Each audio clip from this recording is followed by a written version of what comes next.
Hello, let's have a look at how we can set up ticketing for an attraction. Now, this attraction can be a theme park, an amusement park, a water park, a museum, anything that can be operated on the longer term. So as you can see here, this is how our attraction, which is going to be called Pixel World Funland, is going to look like.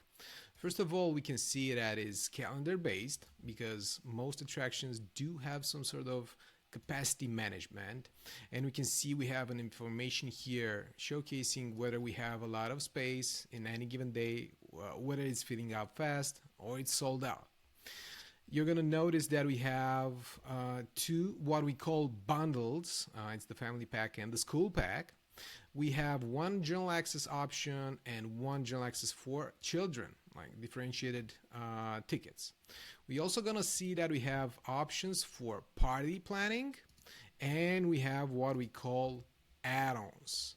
In the next step, if I add one general access ticket here, we can buy extra benefits that are going to be packed within the same ticket. And in this stage, I can add add-ons like a meal plan and extra rides. All right, so before we get started, let's have a look at how we can set it up in our dashboard on Oveit, right? So I'm gonna go under attractions, my attractions, and we're gonna press create attraction to set up a new attraction, set up tickets. In my case, the Pixel World Funland has been already set up here, and we're gonna go step by step into how you can set up ticketing for your attraction as well.